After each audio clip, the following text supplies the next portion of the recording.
What up, YouTube?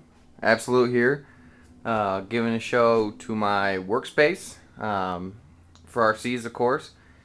And kind of little story is I recently finished this a couple weeks ago. Before that, I was kind of just taking the toolboxes, going out to the dining room table, throwing it out, throwing it back in. Having the old girlfriend be talking about how she never has a dining room table. So I put this together. I recently finished it. Starting out with the table, which is an IKEA table. Nice because it levels out on both legs and all four corners. I was able to get a nice level surface.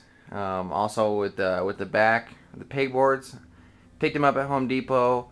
Very cheap for a 4 by 8 foot square piece. Had them cut to size to my willing, and then spray painted it black, and then sprayed it with some polyurethane coating, so that the paint, of course, wouldn't come off on hands and fingers and things like that, or the actual back of the parts itself, or chip off. Start out with the left side over here. Shelves from IKEA, some electronics and batteries, paint, the low C receivers. Going up top, got some of the bodies I need to paint.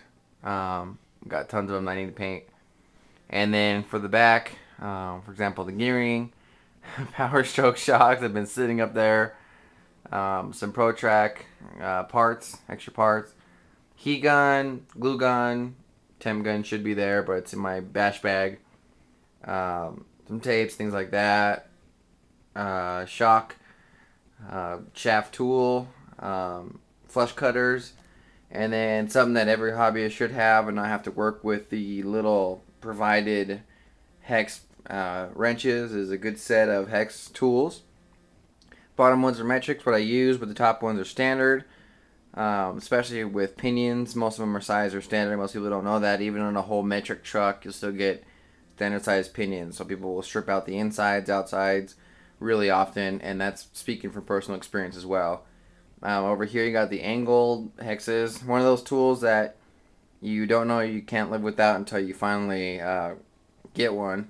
Able to kind of remove things without taking more things apart, so they're able to kind of approach like a 30-degree or more angle or so, about that, 45 or so, and super handy.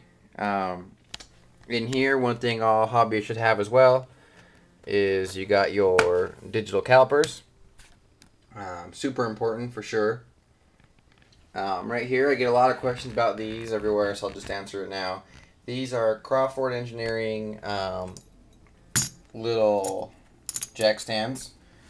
More for vanity, really. They are fully functional and they do work to mount the truck up on, especially when I take it off the tires. They really need to as well. But for working on it, they're not steady enough, but really cool to have around. Latest addition going over here is the Track Power TK950 soldering station. Holds its temperature within 1.8 degrees. I actually have not soldered till this day. My local hobby shop does it for me for free, but I'm thinking about getting into it so that I can get it as perfect as possible, especially with kind of how picky I am. Over here we got ourselves a super high overpriced piece of plastic. It's a drink, iPad, iPhone, and shot cap holders. Drill them out and stuff. Basically going to be a sticker holder, a place for drinks and iPhone and stuff like that to mount up.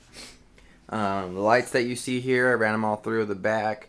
You see kind of those three lights shining down. Ran them behind the pegboard, little slot that I have there, so that there is no wires coming down the sides and like that, or anything on that side.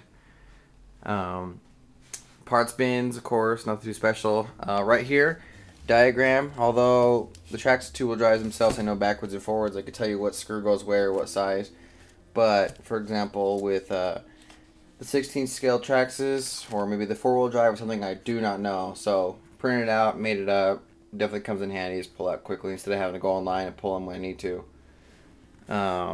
So yeah, and then last but not least, another one of those things that you don't know you can't live without until you don't have it. Vise.